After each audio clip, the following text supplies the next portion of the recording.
All right, so I'll go ahead and call to order the Parks Foundation and Quality of Life Policy Committee. Approval of minutes. Anything to change there, Councilmember Coombs? No changes from me. All right, none for me as well. So minutes are approved. Any announcements? Councilmember Medina, this is Brian Green, Director. I don't have any announcements at this time. We can continue. All right. Unless Laura has anything. I don't think we had any announcements. Okay. Thank you. Thank you. All right, we'll move on to the first agenda item, 4A Compass program. So I'm assuming that's Donna or Winter. Yep. Good morning, Councilmember Medina. This is Winter Steger, Manager of Recreation, and we will be discussing the Compass After School program, and Donna will be providing the presentation. All right, thanks.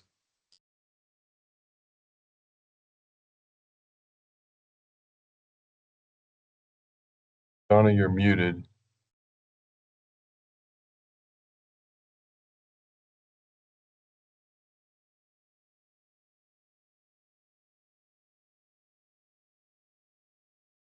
And if Donna's having technical difficulties, I can run through the presentation. Donna, are you with us?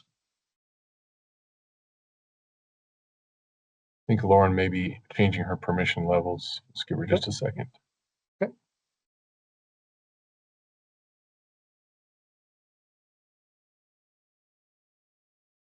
I don't think it's on my end. I'm seeing her as a presenter. Right there. Okay, there we go. Sorry, Donna. It was on my end. All right. So I am presenting about the Compass After School program update as of May 22nd, which is today. Next slide, please. Compass After School program was founded in 1991, and it was a collaboration between Aurora Public Schools and the City of Aurora to partner with educational support from APS and enrichment support from the City of Aurora for after-school programs. As of January 2025, APS informed us that they will no longer be the after-school providers.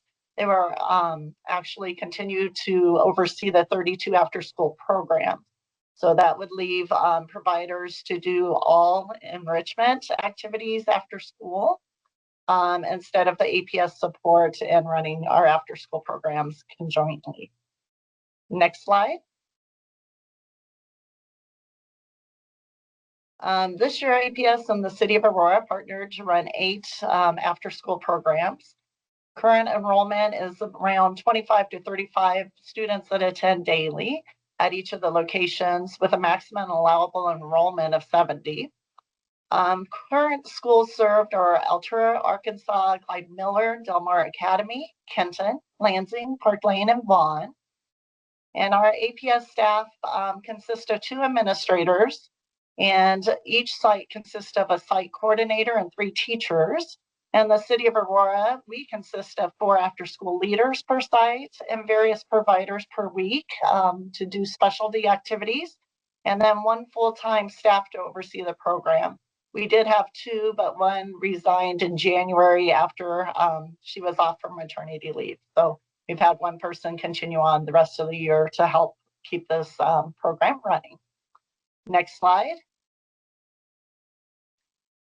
2025-2026 program analysis. The school year revenue is $2,000 per student. It's mill levy funded, and that's through Aurora Public Schools. If we were to have 70 students per location, it would bring in $140,000 in revenue. If we had 25 students per location, it would bring in $50,000 per site for revenue. Program expenses per site, staffing is $116,000. Provider fees, that's our specialty providers, it's $10,000. Supplies and licensing fees is $20,000, and total is $146,000 per site. Staffing would increase by at least 4 employees per site because APS would be pulling out of their support role.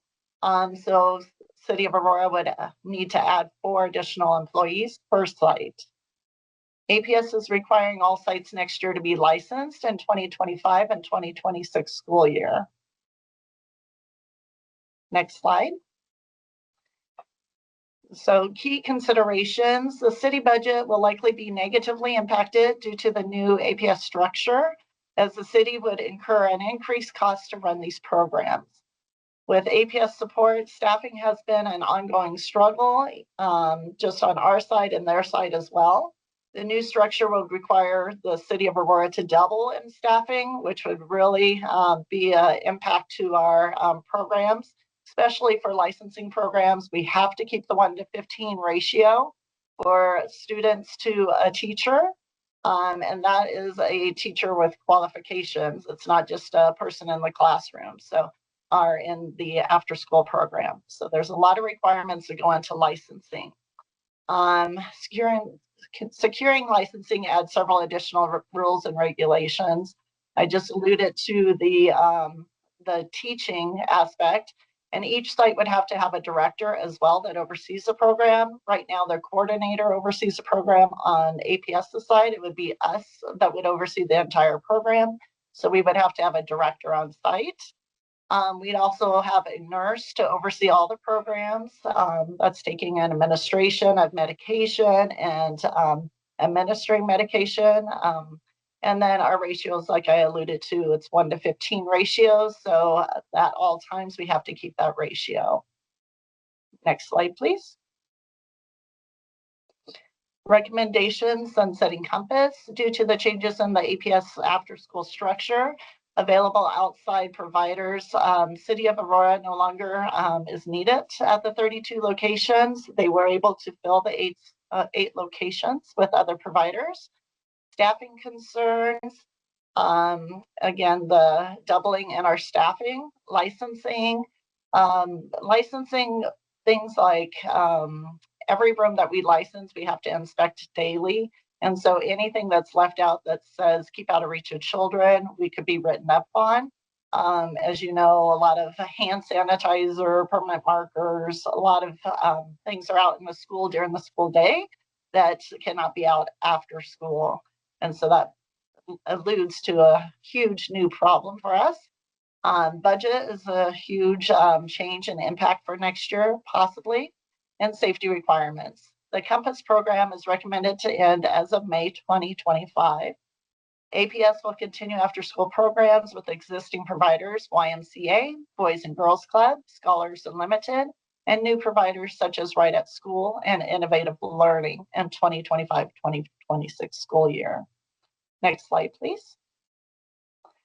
Does the City Council support the recommendations to sunset the Compass after school program? Thank you, Donna. Councilmember Murillo.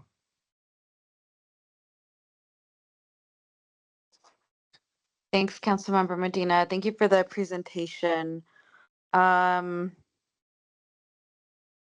Yeah, I guess I joined in a little bit after you started. So where would you mind just going over like what like sparked the changes for like from APS to move in this direction? Sure. So at the beginning of the school year, even probably a month before the school year started, they had problems with a provider. So then they, instead of overseeing, we went into this as overseeing 5 after school programs, but they had problems with one provider that was on the financial end. So they had to not welcome them back. They didn't re-sign their contract. So we picked up a couple of extra schools at that time. And then APS structure changed at that time as well, where they needed to oversee all the 32 after school programs as far as the 2 administrators. So through the year of development, they decided that they are not going to collaborate with us as we have done since 1991.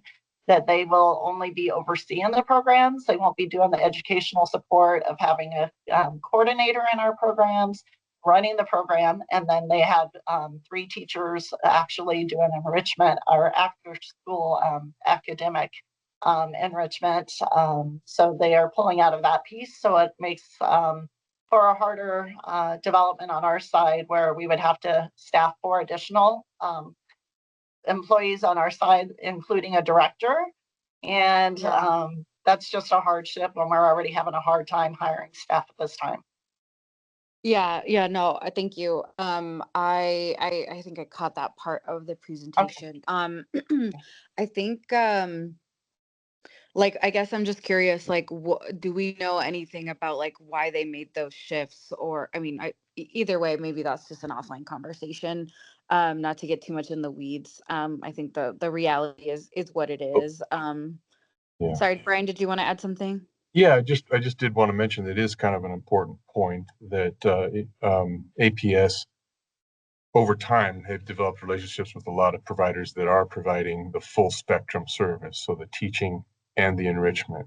We were the one provider that they were working with that where they had to put staff resources in the classroom and we provided the enrichment. So it was like a 50-50 partnership, maybe not quite 50-50, but so I think really the impetus for the change is that they've pulled their staff back and said, you know, there's other providers that are providing the whole spectrum.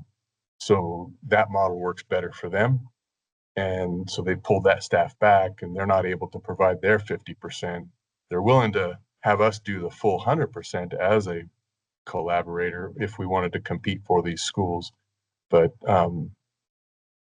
it's really difficult for us to staff up that quickly, get into the licensing issues. We don't have teachers commonly on staff. This would be an entirely new type of model for us. Totally. Okay. No, that I think that makes sense. I mean, yeah, I mean, it sounds like we've had a long-standing partnership and, change is not always a bad thing, you know what I mean? Yeah. So, it sounds like we're just kind of being responsive to their staffing and their needs. As far as like what that means for our staff, like does that mean positions are going to be eliminated? Are we going to absorb the staff time in another department or other work? What does that look like? Okay. Donna has a plan. Yes, I have a plan. So the 1 FTE that's remaining will transfer over to Lowry Preschool. Since we're expanding the Lowry Preschool with the bed closure, that person will be our office kind of manager and taking care of that since he is very seasoned in managing these 8 schools. This will be our go-to person to oversee our preschool programs as far as the operational piece of it. Our part-time staff has been offered positions in our summer camps and our other preschool programs, the youth camps, front desk positions, and that kind of thing. So we have been trying to absorb them into other opportunities if they're interested, or they can stay with APS if they're interested. Gotcha. Okay. I really appreciate hearing that. I know things need to change, but at the end of the day, these are people's jobs, and I always appreciate the city's sensitivity to trying to reassign. Well, obviously, it's not just for whatever reason where it makes sense, but I always appreciate that. And I would Thank add you. one more thing that that there's none of the kids that are in the after school program that are being left behind. They're all are being provided with after school care options. It's just by a different provider that has that whole package. Yeah, definitely. Okay. That was it for me, Councilmember Medina. Thank you. Councilmember Coombs? Yeah, thank you. So I think Councilmember Murillo covered most of what I wanted to ask about. I understand as well that it sounds like this is actually a better way of arranging things. My question is just as far as the other resources going into the program, if there are, besides the staff, which it sounds like will be reassigned either within APS or the city, are there other resources that are going into the program that we can make sure are remaining dedicated to youth serving purposes? Because, we've heard a lot about that from the community as a high priority. Yes. So as a matter of fact, in the fall, we are looking at doing kind of like a youth group at our recreation center. So we'll have one night a week dedicated to youth programming that we are already scheduling and stuff. So Moorhead, Central, and Southeast will have a dedicated youth. I want to call it youth group, but we're coming up with a name for it as we speak to continue on within our communities. So when you look at our numbers of 25 children going to these programs, that we can offer that or better, hopefully at our rec centers. So we will continue on with our mission. Fantastic. Thank you. All right. Well, thank you, Donna, for everything. I appreciate it. Yeah, I know, having been part of that Compass for a long time, and I do understand all the restrictions. Yeah, I know it's getting tougher with childcare. You probably know as well, all the restrictions and guidelines and requirements. It's a lot. It's a heavy lift. So I certainly understand that piece. Sad to see you guys go, but we can morph and move to other avenues and opportunities. So thank you for what all you do and your staff. Appreciate it. Thank you. Thank you. I appreciate you guys. So we just need to support the sunset. Is everybody in agreement? I guess, do you need that ask from us? Chair Medina, we just wanted to make sure council was aware, Okay. informed, and if there were any major concerns about this direction, that you all let us know. So obviously your support is very important on this one. Yeah. No, I support doing what you got to do, unfortunately. Yeah. As long as the youth Thank keep you. getting served, I'm good. So, Yes. all right. Well, thank you. Thank you. And Thank we'll you. move on to 4B, Park Security Plan Update. And is it Mike Bottom? Thank you, council members. This is just a update on what we're doing with security. I am Adrian Camacho, the manager of forestry and open space. And Mike is a superintendent over the reservoirs and the ranger team. So yes, this presentation will be given by Mike Bonham. Take it away, Mike. Thank you. Can everybody hear me? Yeah, we hear you, Mike. Just Okay. make sure you're kind of close to your computer so we can hear you very clearly. Gotcha. Okay, so again, my name is Mike Bonham. I've been with the city since 2002. Over the years, I've served as park ranger supervisor, and now the open space superintendent. My current role, like Adrian said, overseeing the park rangers citywide, and then the reservoirs as well.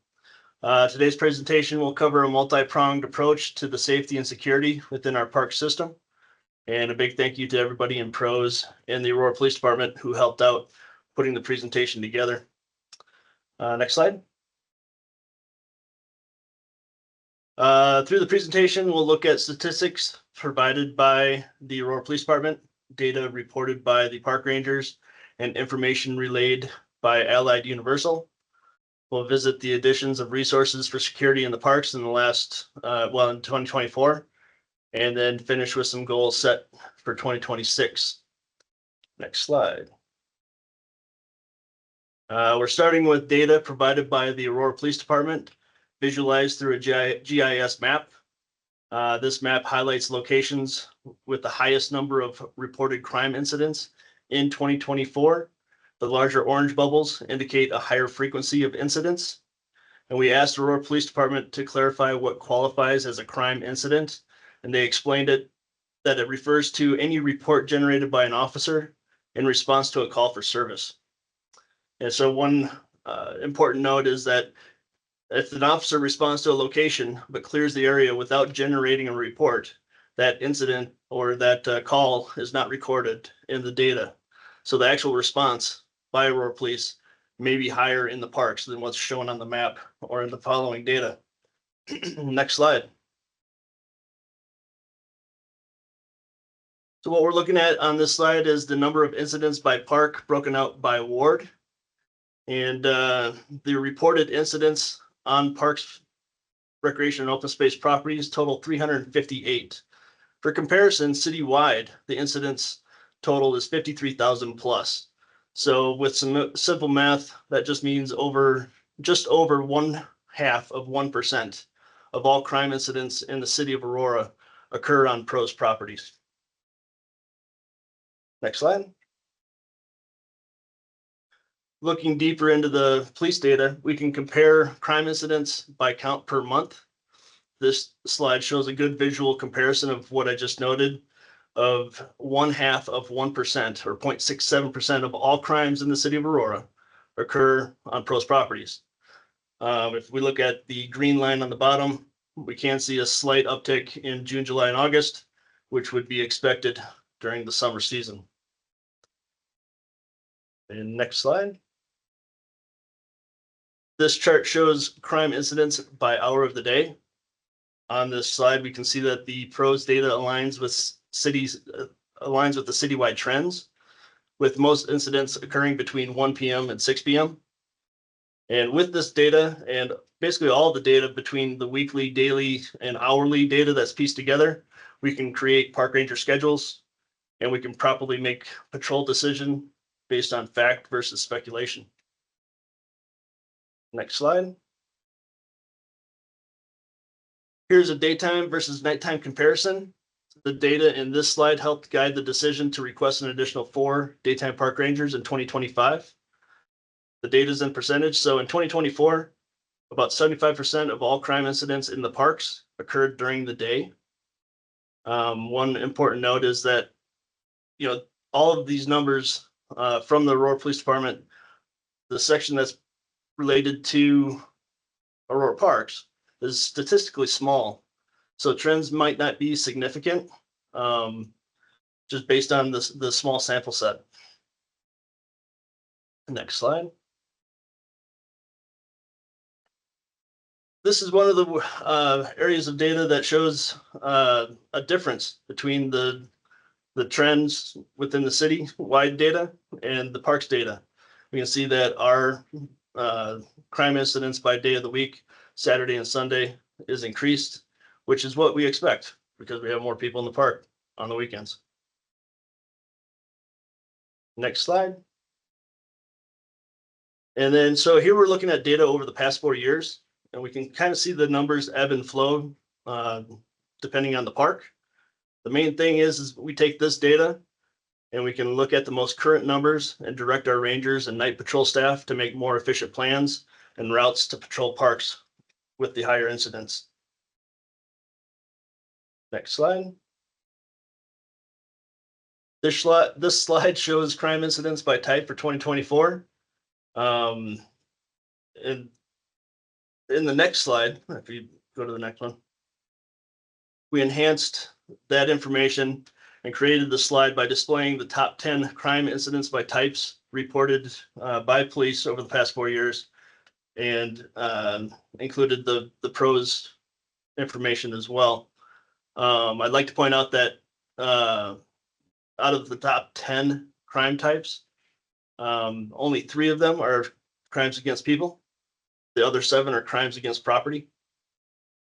Again, if we looked at the total number, the sample size is very small. So it could have a number of factors that skew or that create the numbers that we see.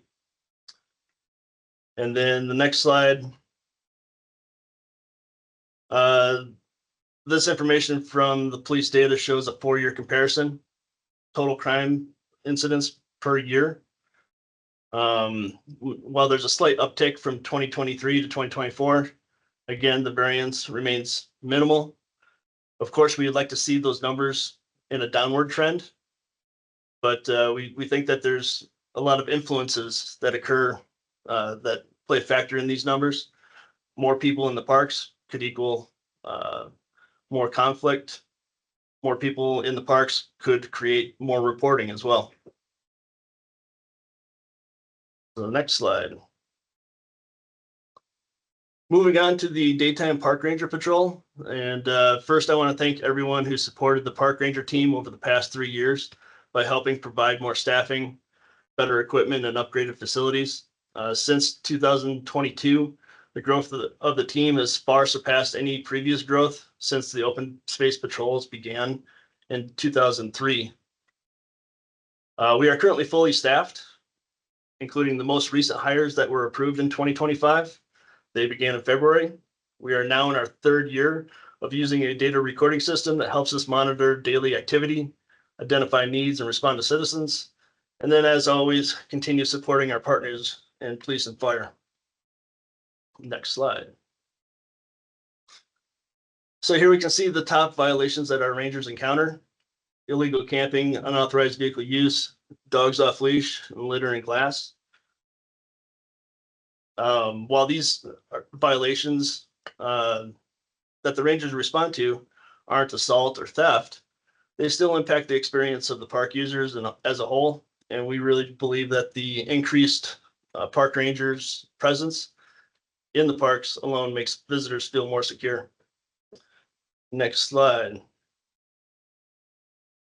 So we're going into some more specific numbers. In 2024, rangers contacted about 22% more illegal camps than in 2023, going from 728 to 930. One item to note is our outreach referrals went down. And the reason for that is that the rangers worked hard to filter out repeated reports on individuals who already refused services. So in essence, we're just becoming more efficient and reducing the redundancy in the reporting from the rangers to the outreach staff. So number 6, next slide. So with increased staffing, we expected to rise in the number of park-specific patrols. Notably, we created an increase of 400 focus patrols in urban parks and another 400 focus patrols in open space and on trails. This increase could be attributed by our ability to analyze reported data, respond to park staff and Aurora police requests, and address citizen complaints directly. These focus patrols target specific behaviors like ATVs on the trail or dogs off leash. Next slide. One other aspect of these focus patrols is identifying specific conditions. So rangers go out on red flag days, and like you can see here with unattended fire, rangers will go out after flooding events, check out the trails and note the trail washouts. And then during cold weather, the rangers will be conducting welfare checks on some of the unhoused people in the parks. Next slide. We've listed the top 10 most patrolled sites in both parks and open spaces for 2023 and 2024. We can see increases in some of the areas. The large increases are attributed to these focus patrols, those 800 focus patrols that I mentioned. Another item to see here is the consistency of what the park rangers are doing out on the trails and in the parks. So over the past 2 calendar years, there's equal amounts of patrols at Sagebrush Park, Redtail Hawk Park, and Starkey Ranch. Next slide. So the introduction of armed security patrols at night, which were originally made in 2023, has evolved into a much more efficient force. These guards with Allied Universal are instructed to observe and report criminal activity directly to the Aurora Police Department via radio. Other findings, such as vehicles or people in parks after curfew, are recorded in a report that's received daily by the park rangers.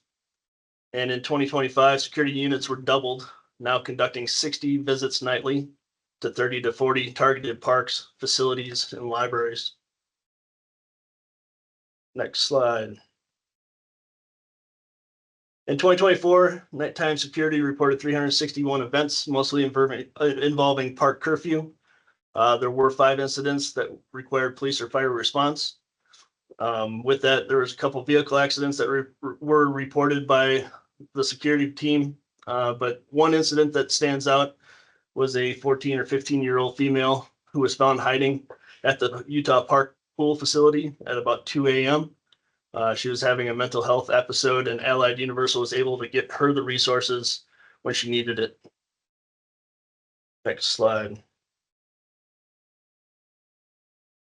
James Noble, who's the account manager for Allied Universal, shared that their team expects continued success and that his team will be present at Del Mar Park Pool starting this holiday weekend.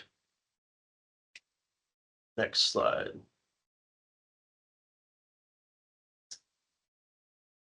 With the assistance of City Council, 2 camera trailers were added in 2024 and again in 2025 to better identify and potentially stop violations in the parks. Beyond being a visual deterrent, they provide real-time monitoring benefits. If you look at the top right, looks like our slide has changed a little bit. If you look on the right-hand side, we can see that there was a progression of activity of a fight at Utah Park. The police can use timelines and ID people and vehicles involved. And then one item to note with these cameras is that the 2 additional cameras are in programming right now, and we look forward to having them on site or on sites pretty soon. Next slide. So of course, we're seeing challenges, and here are the challenges that were reported in 2024, and they are continuing into 2025. Alcohol in the parks and glass, specifically in the parks, and it is continuing at the Aurora Reservoir. We're seeing an increase in reports of graffiti and drug use in parks in proximity to high schools, and then ATV and motorcycle use as well. I think we skipped a slide. If we want to go back 1. Oh, guess not. Okay. So we'll continue on. Additional challenges. Oh, go back 1 more. Sorry about that. There we go. Additional challenges is the unpermitted and social group meetups or park takeovers, which I'd like to note is a nationwide trend. It's not something that is just specific to the Aurora area. We do have illegal camps interior of pros infrastructures. So basically people breaking into vault toilets, breaking into concession stands, and an increased activity at athletic complexes. And then we also have campers and RVs that are hanging out in our parking lots overnight. So we'll go on to the next one. Just a successful tactic that happened in 2024. Ryan French was able to get the Del Mar Park parking lot resurfaced. This included new striping, parking blocks, and the addition of speed bumps. And then the next slide.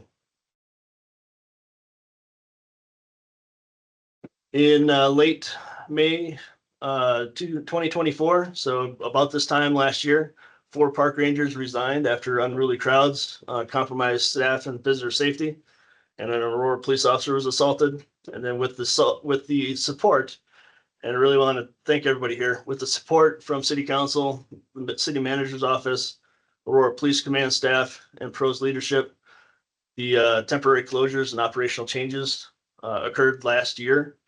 The results were positive. We were able to change behaviors. The closures were lifted by mid-July, and the visitors' behavior improved, or at least the bad actors did not return. These measures also created a low or no tolerance operating procedure for park rangers to take immediate action and remove non-compliant individuals without having to call the Aurora Police Department. So the next slide. So the following measures were implemented in 2024 and are continuing into 2025. We do have armed security at Aurora Reservoir, which began last weekend and will go into August 17th. And then all of these measures that we take are basically implemented to adapt and respond quickly for anything that might occur. So next slide. So this is a quick oversight or overview of the security investments that were made to better respond to the emerging issues. All of these initiatives are up and running, The only thing that we are waiting on are the 2 patrol vehicles that are going through the process with fleet right now. And then the next slide. Before moving on to questions, here are some of the 2026 goals related to the security. Of course, we want to keep our partnerships fresh and with Aurora Police and Neighborhood Services. We'd really like to integrate the daily patrols that the Rangers have with the night patrols and have a back and forth as far as sharing data, so that we kind of have a unified approach to to the locations of the parks that we're visiting. And then looking into continued technology, including license plate readers and a parking management program, and then continue monitoring all the data that Aurora Police sends us along with the park rangers and really make the best efforts possible. So with that, is there any questions?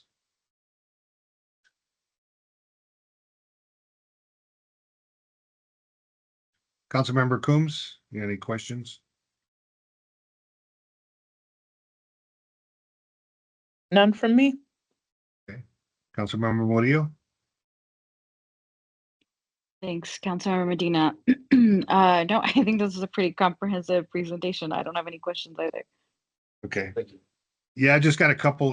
Delmar Park is actually Ward 3, but I mean, it butts up against Ward 1, but it's primarily, I think, in Ward 3, just FY on that. I just kind of noticed that, just a little typo. Yeah, you answered most of the stuff. Have we had any, do they also patrol like the Highline Canal? Yes. I was curious about that. Yeah, so the entirety of the Highline Canal, we break it up into different sections. And our data is assembled from basically routine patrols that are happening in the area, or if anything's been reported to us, we will set up focus patrols for those specific areas. Yeah, no, it's pretty comprehensive data stuff. Yeah, just another thing too, I noticed I had talked to APD around some of those things around certainly Delmar too, and I noticed they also said that they're utilizing drones as well to kind of capture some of the people from above, so to speak, which I think is a good tactic because people don't see it or maybe notice it, and so it's a little easier, I think, to maneuver into areas where there's a lot of congestion. So, well, thank you much. Appreciate all the work you guys do, and hopefully you continue to, make it safer and a good experience for everybody at our parks. Great. Thank you very much. Thank you. And with that, we'll go on to the 4C resolution to approve an IAG for the installation of the Highline Canal pedestrian bridge at South Chambers Road and 8th Avenue. Who's going to present that?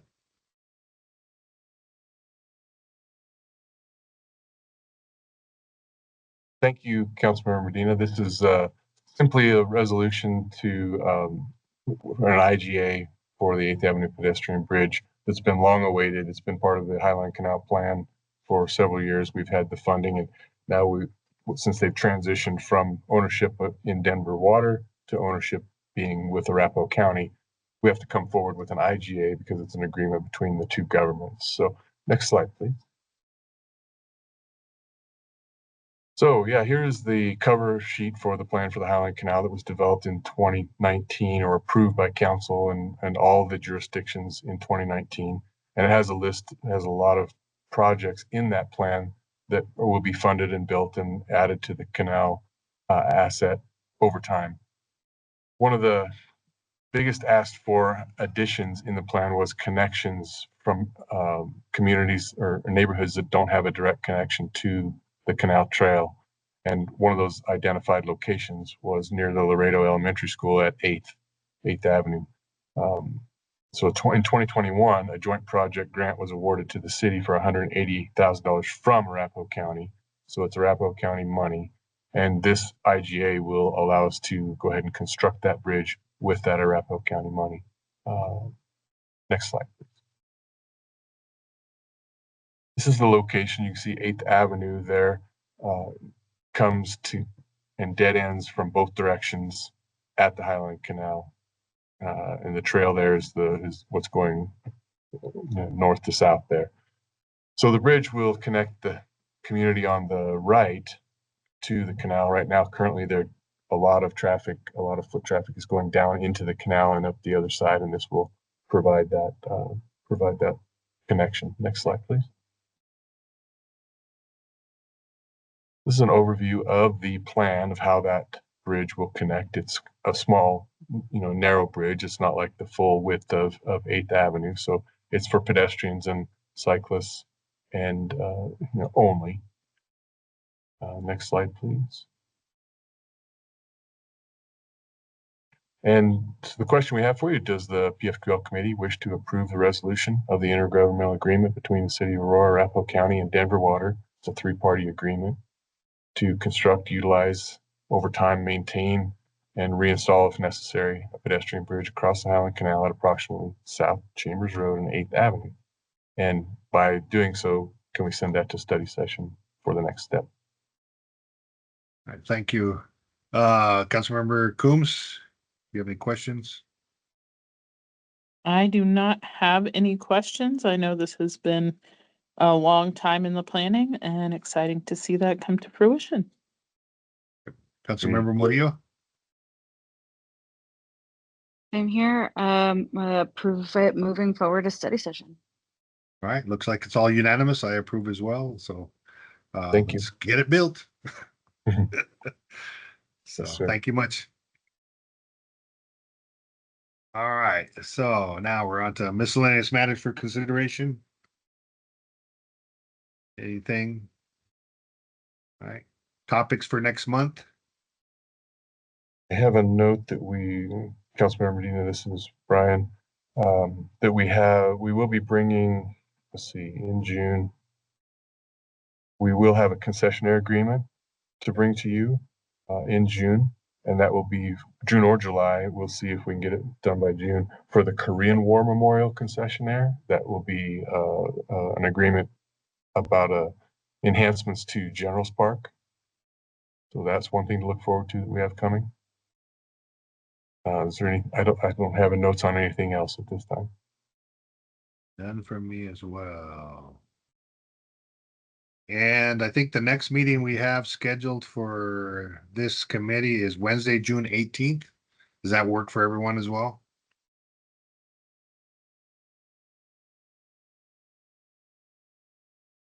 Councilmember Yes, Medina, that works for me. I won't be available at that time, but if it works for you and Councilmember Coombs, it's okay. Don't want to completely change, things if it works for the two of you all. Okay. My apologies. I'm the liaison. I think it's Thursday, June 26th is our normal Okay. schedule. 'Cause I had it on my schedule as the 18th. That's why I was wondering. It should be Thursday, June 26th, the last Thursday. Okay, that is during CML, but I think it's probably early enough that it should be fine. Yeah, I'm okay with the 26th as well. I am as well. So. All right. Thank you. With that, then I guess no other issues or concerns. We'll adjourn this meeting. Thank you all. Appreciate what you do. Thanks, everyone. Thank you very Thank much. you. Have a good day. Thank you. Too.